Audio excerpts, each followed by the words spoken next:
Hi, everyone. Get ready, because I'm about to tell you a super fun story that starts on a sunny Saturday in Pinewood Grove. It's a quiet little neighborhood where people wave at each other and kids ride bikes down the street. Everyone seemed to know everyone, or at least, that's what they thought. My name's Jake, and I'm just a regular guy who moved here a few months ago. I like things easy and simple, a small house with a cute porch, a nice green yard I mow every weekend, and a mailbox I painted bright blue. Why blue? Well, I thought it looked cool, and it made me smile every time I saw it. But not everyone liked my blue mailbox. One person really didn't like it. Her name was Karen Thompson. Karen wasn't just any neighbor. Oh no, she was the boss of the HOA. That's the group that makes rules for the neighborhood, like how tall your grass can be or what color your house can be painted. Karen walked around with a clipboard all the time, like she was the queen of the street. She'd stop and stare at people's yards, scribbling notes and telling them what they were doing wrong. Most people didn't argue with her. If she said your grass was too long by half an inch, they'd just sigh, grab the lawnmower, and fix it. They didn't want trouble. Me. I didn't even know Karen was watching me. I didn't know she'd already made up her mind that my bright blue mailbox was a big problem. To her, it wasn't just a mailbox, it was like a giant sign saying I didn't follow her rules. When I moved in, I thought Pinewood Grove was perfect. The houses were neat, the streets were clean, and the birds chirped every morning. I'd wake up, make some cereal, and sit on my porch just watching the day start. My little house wasn't fancy, but it was mine. I'd spent a whole afternoon painting that mailbox blue, standing in the sun with a paintbrush and a can of paint I got from the store. I even added a little smiley face on the side because it made me laugh. I thought it was fun, and maybe some of the neighbors would like it too. I didn't think anyone would care that much about a mailbox. But Karen? She cared a lot. Way more than I ever guessed. Karen wasn't loud at first. She didn't come stomping over yelling about my mailbox the day I painted it. No, she was sneaky. I'd see her sometimes, walking past my house with that clipboard, her eyes squinting at my yard. She'd stop, look at the mailbox, and scribble something down. I didn't think much of it. I figured she was just being nosy, like how some grown ups like to peek at everything. I waved at her once, just to be nice, and she gave me this tiny nod, like she didn't really want to say hi back. I didn't know it then, but Karen had already decided she didn't like me, or at least, she didn't like my mailbox. To her, that bright blue box sticking out of the ground was breaking all her rules, and she wasn't going to let it slide. See, I'm not the kind of guy who likes fights. I just wanted to live in my little house, maybe plant some flowers, and enjoy my days. I didn't want to bother anyone, and I didn't think a blue mailbox would make anyone mad. But Karen wasn't like most people. She didn't just roll her eyes and move on. She made plans. She watched me like a hawk watches a mouse, waiting for the right moment to swoop in. I had no idea she was getting ready to start a big fuss over something so small. And here's the best part, she didn't know I had a secret. A little surprise I was keeping to myself. It wasn't anything mean or scary, but it was something that was going to flip her whole world upside down when she least expected it. Let me paint you a picture of that Saturday. The sun was shining, the sky was clear, and I was outside washing my bike. It's an old red bike I've had since I was a kid, and I like keeping it clean. Water splashed everywhere, and I was humming a little song, just enjoying the day. Kids were laughing down the street, riding scooters, and chasing each other. A dog barked somewhere nearby. Everything felt normal, like any other weekend.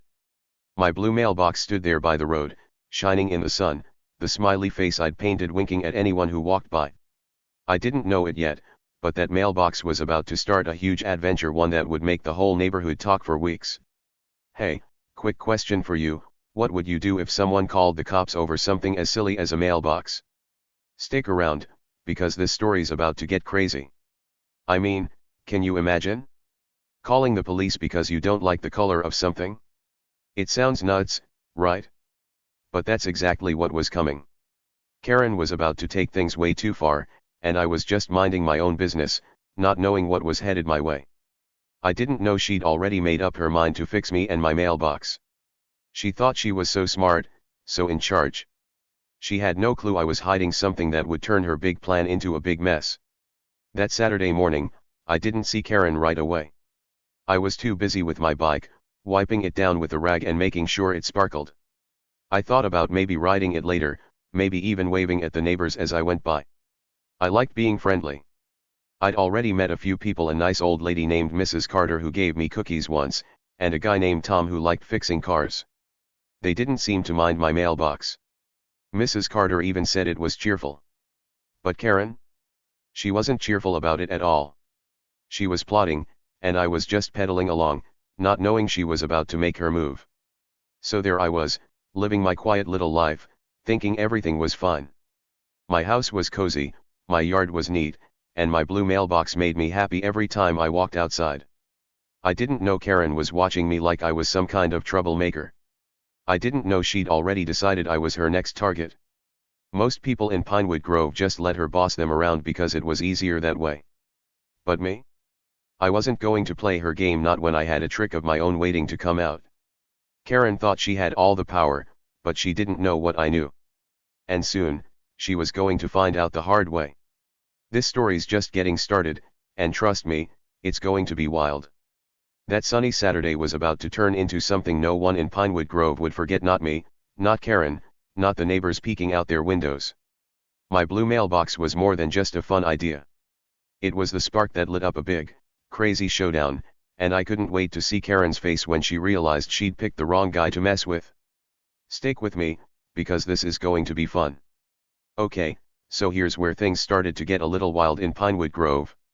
It all kicked off one morning when I found a note stuck to my front door. It was just a plain piece of paper, taped right there for me to see. I pulled it off and read it. The words were written in big, messy handwriting that looked super angry. It said, "Blue is not an approved color." That's it, just those words, all capitals, like whoever wrote it was yelling at me through the paper. I knew right away it was from Karen Thompson, the HOA lady who thought she ran the whole neighborhood. I looked at my bright blue mailbox, standing there by the road with its little smiley face, and I just shrugged. I didn't think it was a big deal. I figured Karen was just grumpy and she'd forget about it soon. Oh boy, was I wrong. The next day, I was sitting on my porch eating a peanut butter sandwich when I heard footsteps. I looked up, and there was Karen, marching right up to me. She didn't even say hi or anything nice. She just stopped on my porch, pointed her finger at me like I'd done something awful, and started talking loud. "This is a respectable neighborhood," she barked, her voice all sharp and mad. "That mailbox is an eyesore, and I'll make sure it's gone." An eyesore? I didn't even know what that meant at first, but I could tell she hated my mailbox. Her face was all red, and her eyes were squinting at me like I was a bad kid who broke a rule. I didn't get mad, though. I just sat there, holding my sandwich, and tried to stay calm. I even smiled a little, because it seemed so silly to me. "It's just a mailbox, Karen," I said, nice and easy. I thought maybe if I stayed chill, she'd see it wasn't worth fighting over. But Karen didn't like that. She made this big huffing sound, like a dragon puffing out air, and turned around. She stormed off my porch, her shoes clomping loud on the steps. As she walked away, I heard her muttering stuff under her breath, words like rules and standards. I couldn't catch it all, but I knew she was still mad. I leaned back in my chair and took another bite of my sandwich. I thought that was the end of it. I mean, who cares that much about a mailbox, right? But I was so wrong. Karen didn't just let it go. She wasn't the kind of person who forgets stuff.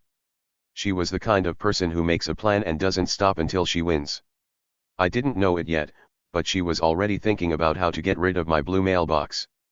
To me, it was just a fun thing, a splash of color that made my little house feel like home. To Karen, it was like I'd painted a big sign that said, "I don't listen to you." And Karen didn't like that one bit. She liked being in charge, and she liked everyone following her rules. When I didn't, it made her super upset. After she left my porch that day, I went back to my normal stuff. I mowed the lawn, watered some flowers I'd planted, and even waved at Mrs. Carter when she walked by with her dog. Everything seemed fine. But Karen? She wasn't fine. She was out there, somewhere, getting madder and madder. I didn't see her for a couple of days after that, and I thought maybe she'd given up. Maybe she found something else to fuss about, like someone's too tall grass or a messy trash can. I hoped she'd leave me alone. But nope, Karen was just getting started. A few days later, I started noticing little things. One morning, I saw her standing across the street, staring at my mailbox. She had that clipboard again, and she was writing stuff down, her pen moving fast. I peeked out my window and watched her. She didn't even look at me, just kept glaring at the mailbox like it had done something mean to her. I thought it was weird, but I didn't say anything. I just went back to eating my cereal. Then, the next day, I caught her walking by my house again. This time, she stopped right in front of the mailbox and took a picture with her phone. Click. She snapped it quick, then walked off like nothing happened. I scratched my head. Why was she taking pictures of my mailbox? What was she up to? I started to feel a little funny about it. Karen wasn't just annoyed, she was acting like my mailbox was some big crime. I didn't get it. It was just a box for letters, painted blue with a smiley face. How could that make someone so mad? But Karen wasn't like other people. She didn't just roll her eyes and move on. She was the kind of person who'd fight about something tiny until she got her way. And I guess my mailbox was her new fight. I still didn't think it was a big deal, though. I kept doing my stuff, riding my bike, fixing up my yard, saying hi to neighbors. I didn't know Karen was planning something bigger. I didn't know she was about to turn this into a war. Looking back, I should have seen it coming. Karen wasn't the type to quit. That note on my door? That yelling on my porch? Those were just the start. She was out there, thinking up ways to make me change my mailbox or get rid of it completely. She thought she could boss me around, like she did with everyone else in Pinewood Grove. But here's the thing she didn't know, I wasn't just some guy who painted his mailbox blue for fun. I had a secret, something she'd never guess. And while she was busy getting mad and making plans, I was just waiting. I didn't know it yet, but Karen was about to dig herself into a big hole, one she couldn't climb out of. Every time she walked by, every time she pointed her finger or wrote on that clipboard, she was getting closer to trouble. Not trouble from me, I wasn't going to yell or fight. No, this was trouble she was making for herself. My blue mailbox wasn't just a silly thing anymore. It was like a trap, and Karen was walking right into it. She thought she was so smart, so tough, telling me what to do. But she had no idea what was coming. I didn't either, not really, not yet. All I knew was that Karen was mad, and she wasn't going to stop. And me? I was just trying to live my life, not knowing she was about to make everything way more exciting than I ever wanted. Stick around, because this is where the story starts to get really good. Alright, so things in Pinewood Grove were getting stranger by the day. After Karen yelled at me on my porch about my blue mailbox, I thought maybe she'd calm down. But nope, the next week, it got even weirder. Karen didn't just walk away and forget about it. She started showing up all the time, and she brought her phone with her. I'd be outside, maybe watering my flowers or sweeping the porch, and there she was, snap, snap, snap. She'd hold up her phone and take pictures of my mailbox, like it was some kind of bad guy she needed proof of. She'd stand there, clicking away, then shove the phone in her pocket and march off. I didn't know why she was doing it, but it felt funny, like she was building a big case against me and my little blue box. Then I started hearing stuff from the neighbors. You know how people talk when they're outside, watering their yards or walking their dogs? Well, I'd hear little whispers here and there. One day, Mrs. Carter, the nice old lady with the cookies, stopped by my fence. She leaned over and said real quiet, "Karen's been calling the HOA people nonstop. She wants them to fine you." A fine?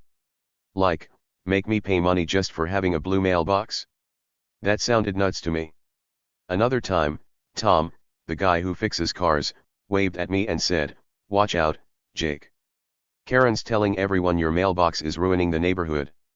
Ruining it? It was just a mailbox. But Karen was making it sound like I'd painted my whole house bright pink or something. The weirdest thing happened one morning, though. I was still in my pajamas, eating cereal at the kitchen table, when I saw something move outside. I peeked through the window, and there was Karen right up close to my house. She wasn't just looking at the mailbox this time. She was leaning in, her nose almost touching the glass, peeking through my windows like a sneaky spy.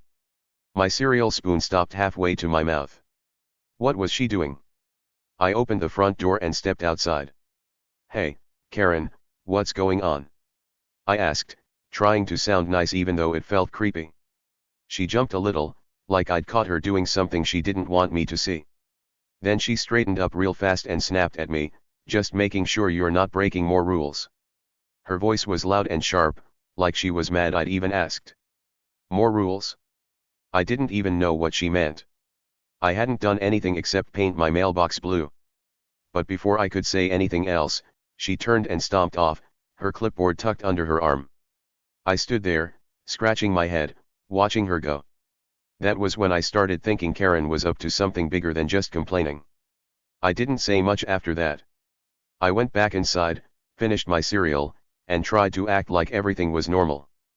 But I couldn't stop thinking about it. Karen wasn't just mad, she was acting strange, like she was hunting for something to use against me. So I decided to keep my eyes open too. I wasn't going to yell or fight with her, but I started watching her, just like she was watching me. I'd peek out my window sometimes when I saw her walking by. I'd notice how she'd stop, stare at my mailbox, and write stuff down. One time, I even saw her talking to another neighbor, pointing at my house and shaking her head. What was she saying? I didn't know, but I was starting to wonder about her. See, I'd heard some things about Karen before all this mailbox stuff started. Little bits and pieces from people around the neighborhood. Mrs. Carter once told me, "Karen acts like she's perfect, but I don't know, something's funny about her." Tom said something too, one day when we were chatting by his garage. "She's always bossing people around, but I heard she's not as good as she pretends," he said, wiping oil off his hands. Those were just rumors, little whispers that didn't mean much at the time. But now, with Karen acting so weird about my mailbox, I started thinking maybe there was more to it. She walked around like she was the best neighbor ever, always clean, always in charge, but what if she wasn't? What if she was hiding something? I didn't have any proof, not yet. I wasn't some detective with a magnifying glass or anything. I was just Jake, a regular guy who liked his blue mailbox. But I kept my cool and waited. I didn't want to start a big fight or make a scene. I just watched and listened. Every time Karen came by with her phone or her clipboard, I'd think, okay, what's she really up to? She thought she was so smart, taking pictures and telling the HOA to find me. She thought she could scare me into painting my mailbox some boring color like gray or white. But here's the thing, she didn't know I had a secret. Something she'd never guess in a million years. And every time she got mad or sneaky, she was walking closer to a big surprise she wouldn't like one bit. The week went on, and Karen kept it up. One day, I saw her standing by my mailbox with another lady from the HOA. They were both looking at it, and Karen was talking fast, waving her hands around. I couldn't hear what she said, but I bet it was something about how awful my mailbox was. Another time, I caught her staring at my house from across the street, her phone out again, snap, snap, snap. It was getting silly, but it was also getting on my nerves a little. I didn't show it, though. I stayed quiet, kept smiling, and went about my day. I'd ride my bike, water my flowers, and wave at people like nothing was wrong. But inside, I was starting to put pieces together. Karen thought she was winning. She thought she could boss me around and make me do what she wanted. She didn't know that every picture she took, every time she peeked in my windows, she was making a mistake. She was digging a hole for herself, and I didn't even have to do anything to help her fall in. I just watched and waited for the right moment. I didn't know exactly what was going to happen, but I had a feeling it was going to be big. My blue mailbox wasn't just a fun thing anymore, it was like a little trap, and Karen was stepping right into it, one sneaky move at a time. So there I was, living my normal life, while Karen got weirder and weirder. The neighbors kept whispering, and I kept hearing those little rumors about her. She acted like the perfect HOA boss, but something didn't add up. I didn't have all the answers yet, but I knew one thing, Karen was about to find out she'd picked the wrong guy to mess with. My secret was still safe, and she had no clue what was coming. Every step she took was bringing her closer to a big oops, and I couldn't wait to see how it all turned out. Okay, guys, this is where the story gets super exciting. It was Friday afternoon, and I was out in my driveway, fixing my bike. My old red bike had a wobbly wheel, so I was sitting there with a wrench, tightening stuff up. The sun was shining, and I was humming a little tune, just happy to be outside. My blue mailbox stood by the road, looking bright and cheerful like always. Everything felt normal until I heard sirens. You know that loud wee-oh-oh sound police cars make? Yeah, that's what I heard, and it was getting closer. I looked up, and two police cars rolled right into Pinewood Grove, their lights flashing red and blue. I stopped turning my wrench and stood up, wondering what was going on. At first, I thought maybe there was an emergency somewhere in the neighborhood, like a cat stuck in a tree or something silly. But then I saw Karen. She came marching down the street toward my house, her arms swinging like she was on a mission. Her face had this big, smug grin, like she'd just won a prize. I figured it right away she'd finally gone nuts and called 911 about my mailbox. I mean, who calls the police over a blue mailbox? Karen, that's who. She stopped a few feet from me, pointed at my mailbox, and said real loud, "I told you I'd handle this." She sounded so proud, like she'd caught me doing something awful and now the cops were here to fix it. An officer stepped out of the first car, and Karen crossed her arms, looking at me like she'd won the biggest game ever. I wiped my hands on my jeans and waited. I thought the cop would walk over to me and say something like, "Hey, kid, what's with the mailbox?" I was ready to explain that it was just a fun color and not a big deal. But then something totally wild happened, something I didn't see coming, and neither did Karen. The cop didn't even look at me. Not one little glance. Instead, he turned right to Karen and said in a serious voice, "Ma'am, we need to speak with you." Karen's grin disappeared fast. Her mouth opened a little, and she blinked like she didn't hear him right. "Me," she squeaked, her voice all high and shaky. She pointed at herself, like she couldn't believe it. That's when I couldn't hold it in anymore. I'd been keeping a secret this whole time, and it was time to let it out. I took a step forward and said, loud enough for all the neighbors to hear, "Oh, didn't I mention?" I paused for a second, just to let it sink in. I'm not just some guy with a blue mailbox. I'm an off-duty cop and I've been looking into you for weeks. Boom. It was like dropping a big surprise present right in front of everyone. The neighbors who'd started peeking out their windows gasped all at once. Karen's jaw dropped so low I thought it might hit the ground. Her eyes got huge, and she just stood there, frozen, like she didn't know what to say. The cop didn't wait for her to figure it out. He reached into his belt and pulled out a pair of shiny silver handcuffs. Karen's face went white, like all the color drained out of it. "Wait, what?" she stammered, but the officer was already talking.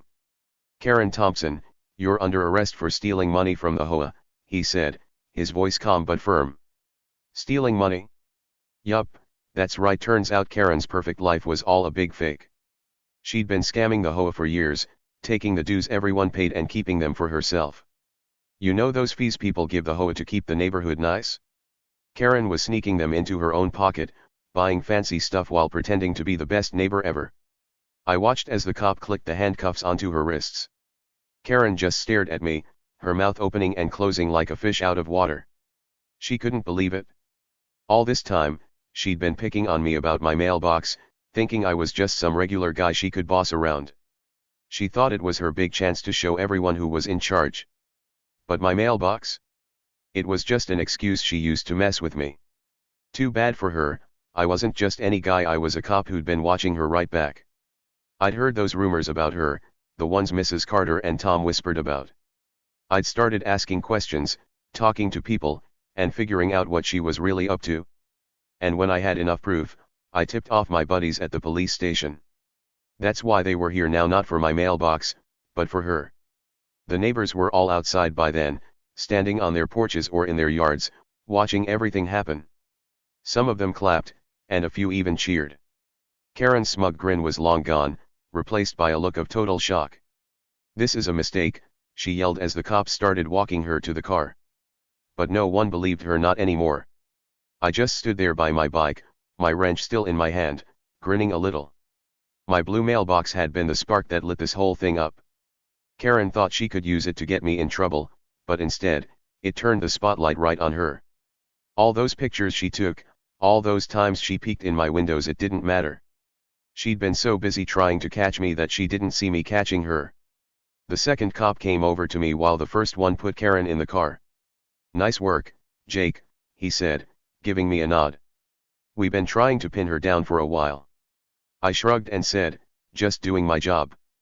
See, I didn't paint my mailbox blue to start a fight. I did it because I liked it." But Karen made it a big deal, and now here we were. She thought she was so smart, calling 911 to scare me. She didn't know the cops were already coming for her, not me. It was like a big twist in a movie, and I got to be the hero without even trying. As the police cars got ready to leave, I looked at my mailbox. It was still standing there, bright and happy, with that little smiley face I'd painted. Karen had hated it so much, but it ended up being the thing that tripped her up. She'd walked right into her own mess, and I didn't even have to push her. All I did was stay calm, keep my secret, and let her dig her own hole. Now she was off to face the music, and I was just a guy with a bike and a blue mailbox and a badge I didn't tell anyone about until it was time. What a day. Stick around, because this story's not over yet. Alright, here's what happened after the big surprise with Karen and the cops. The police officers walked her to their car, her hands in those shiny handcuffs. She didn't even peek at my blue mailbox as she went by, not once. Her head was down, and she looked all quiet and small, not like the loud, bossy Karen we all knew. The neighbors were watching from their yards and porches, and when the car doors shut, some of them started clapping. A few even cheered, like they were at a ball game. I stood there by my bike, still holding my wrench, and waved at them. It felt good to see everyone so happy. Later that week, something cool happened. The HOA, the group Karen used to boss around, had a big meeting. Everyone in the neighborhood could come, and a lot of people did. They talked about what Karen had done, how she'd been sneaking money from the dues they all paid. It wasn't fair, and everyone was mad about it. So, they made a big decision: they kicked Karen out of the HOA for good. No more clipboard, no more rules from her, she was done. Mrs. Carter told me about it after, her eyes all sparkly. "We're free of her now, Jake," she said, and I smiled big. For me, things got even better. After the cops took Karen away that day, a few neighbors came over to my driveway. Tom, the car guy, gave me a high five and said, "You're awesome, Jake." Another lady I didn't know too well patted my shoulder and grinned. They started calling me the guy who took down the neighborhood tyrant. A tyrant's like a mean king or queen, and Karen sure acted like one, bossing everyone around. Now, they saw me as the one who stopped her, and it felt pretty cool. I didn't plan it, but I liked how they were happy with me. The very best part came at that HOA meeting. After they kicked Karen out, they talked about my mailbox. You know, the blue one she hated so much. Someone, I think it was Tom, stood up and said, "Hey, why don't we let Jake keep his mailbox? It's fun." A bunch of people nodded, and Mrs. Carter added, "It makes me smile when I walk by." They took a vote, where everyone raised their hands to say yes or no. Guess what? Almost every hand went up for yes. They decided there were no rules against my blue mailbox after all. Karen had made a big fuss for nothing, and now it could stay, bright and happy with its little smiley face. So, that's how it ended. Karen was gone, off to face trouble for stealing, and the neighborhood felt lighter. People waved at me more, and my mailbox became a little star. I'd sit on my porch sometimes, looking at it, and think about how wild it all was. Karen tried to get me, but she got herself instead, and my mailbox won. It was the best feeling ever. Hey, everyone. We made it to the end of this crazy story, and I've got something to share before we go. You know how Karen acted like she was the boss of everything in Pinewood Grove? She walked around with her clipboard, telling people what to do, like she was the biggest deal ever. But here's the thing, sometimes the people who act like they're in charge are the ones hiding stuff. Karen pretended to be perfect, but she was sneaking money and being sneaky. She thought she could push me around because of my blue mailbox, but she didn't know I had a secret. And that's what I want you to think about. Sometimes the loudest people have the most to hide. My little blue mailbox? It was just a fun thing I painted to make my house feel like home. I didn't think it would turn into this big adventure. But it did. It flipped everything upside down in a way no one saw coming, not Karen, not the neighbors, not even me at first. That mailbox became more than just a box for letters. It showed that even something small can change everything if you let it. Karen tried to use it to get me in trouble, but instead, it helped the truth come out about her. Isn't that wild? A tiny thing like a mailbox turned the tables and made her tricks fall apart. So, here's a little tip for you: next time someone tries to boss you around or make you feel small, don't get all upset right away. Stay calm, like I did when Karen was yelling on my porch. Keep your eyes open, like when I started watching her back. The truth has a funny way of popping up when you least expect it. Karen thought she was winning, but she didn't see what was coming. You don't have to fight or yell, just wait and watch, and things might turn out better than you think. That's what happened with me and my mailbox, and it can happen for you too. I hope this story made you smile or cheer a little. It's all about how a regular guy like me and a silly blue mailbox beat a big bully like Karen. You don't need to be loud or mean to win, you just need to be smart and patient. So next time you're dealing with someone tough, remember my mailbox and how it stood tall. You can stand tall too, in your own way. Thanks for sticking with me to the end. What did you think of Karen getting what she deserved? Was it fun to see her get caught? Drop your thoughts in the comments below, I'd love to hear from you. And if you liked this story, give it a big thumbs up and hit that subscribe button for more fun stuff like this. I'll see you next time with another cool adventure. Bye for now.